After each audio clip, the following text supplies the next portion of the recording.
کچھ مینو مرندہ شوق وسی از قلم آسیہ مرزا۔ میں تجھے اپنی طرف سے پورا خیال رکھتی ہوں، مگر یہ اپنی طرف سے بہت ہی لاپرواہ ہیں۔ جنت بی بی اسے تھام کر کمرے کی طرف بڑھ گئی۔ میں ٹھیک ہوں بی بی، بس ایک کپ چائے بنا کر دے دیجیے گا، اور ہاں حمزہ آئے تو اسے میرے پاس بھیج دیجیے گا۔ وہ بدن پر پڑی چادر اتارنے لگی۔ جنت بی بی کی اس اطلاع نے اس کے ذہن کو پھر منتشر کر دیا تھا۔ ایک نادیدہ خوف اس کے اعصاب پر سوار ہونے لگا۔ وہ دونوں ہاتھوں سے کنپٹیاں دباتی کمرے سے ملحق بالکنی میں آ کر کھڑی ہو گئی۔ بالکنی کی خوشنما گرل سے باغیچے کا اگلا حصہ دکھائی دیتا تھا۔ مخملی گھاس دور تک پھیلی ہوئی تھی۔ ہوا کے جھونکوں سے خوشگوار سی لہریں بن رہی تھیں۔ اس نے ایک گہری سانس کھینچی۔ یکایک اسے ہبت اور گھٹن کا احساس ہونے لگا، مگر وہ جانتی تھی یہ گھٹن باہر کی فضا یا خنکی سے ختم ہونے والی نہیں تھی، بلکہ یہ گھٹن تو اس کے اپنے وہموں، خوف اور سوچوں سے جنم لینے والی گھٹن تھی، جس کا تدارک بیرونی ہوا نہیں کر سکتی تھی۔ مصطفیٰ خان کی گاڑی کا مخصوص ہارن سنائی دیا تو اس نے دائیں طرف خوبصورت پورٹیکو کی طرف دیکھا، جہاں وہ گاڑی میں بیٹھا چوکیدار سے گیٹ کھلوا رہا تھا۔ دوسرے ہی پل اس کی گاڑی بہتے پانی کی طرح اس چکنے فرش پر پھسلتی گئی اور نظروں سے اوجھل ہو گئی۔ اس کا دل جانے کیوں بے حد اداس ہو گیا اور آنکھوں کے گوشوں سے بے آواز دو قطرے پھسل پڑے۔ یکایک اسے اپنے دل پر کوئی بوجھ محسوس ہونے لگا۔ روشانہ نے ٹیریسی سے اسے اندر آتے دیکھ لیا تھا۔ سرجن کی جیکٹ اس کے کاندھے پر جھول رہی تھی اور آنکھوں پر لگانے والے سیاہ گلاسز اس کے ہاتھ میں جھول رہے تھے۔ وہ اپنے تمام تر اعتماد کے ساتھ روش پر چلتا ہوا اندر آ رہا تھا۔ پلوشا اس کے ہمراہ تھی، گویا وہ اس کا استقبال کرنے نکلی تھی۔ آخر کو وہ اس گھر میں پہلی بار داماد کے رشتے سے آیا تھا۔ پلوشا کوئی شرارتی جملہ کہہ کر ہنس رہی تھی اور وہ بھی ہلکے سے مسکرا رہا تھا۔ روش عبور کر کے دونوں اس کی نظروں سے اوجھل ہو گئے۔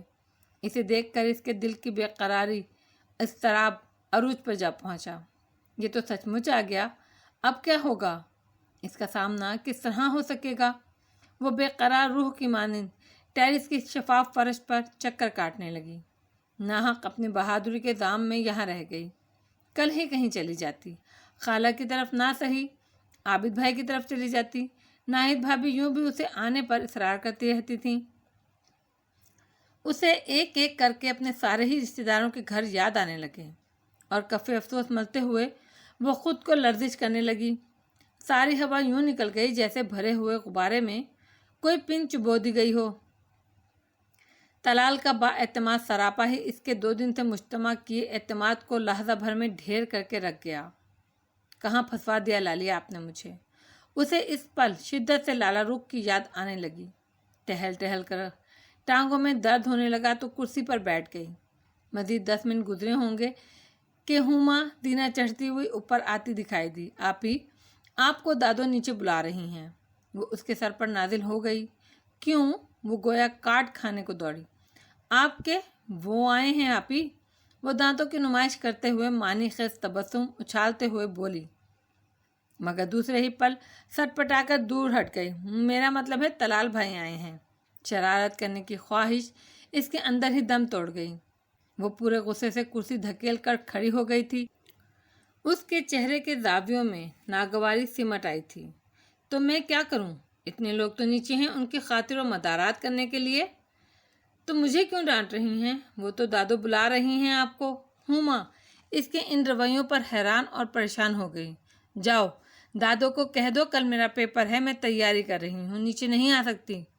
یوں بھی وہ کافی ہیں اپنے بھانجے اور داماد کو پروٹوکول دینے کے لیے۔ وہ رکھائی سے کہہ کر ریلنگ سے نیچے جھانکنے لگی۔ ہما اس کے رویے پر متعجب ہوئی، تاہم اس کے غصے سے ڈر کر بھاگ لی۔ یقیناً اس نے اس کی ساری باتیں مان دادی کے گوش گزار کر دی تھیں۔ کچھ دیر بعد پلوشا آتی دکھائی دی۔ یا اللہ، اسی ٹیرس سے نیچے کود جاؤں، خس کم جہاں پاک۔ اس کا پارا اسے دیکھ کر مزید ہائی ہو گیا۔ تم لوگ مجھے پڑھنے دو گے یا نہیں؟ اس نے ایک طرف رکھا جنرل اٹھا لیا۔ سارا سال پڑھ لیتی تو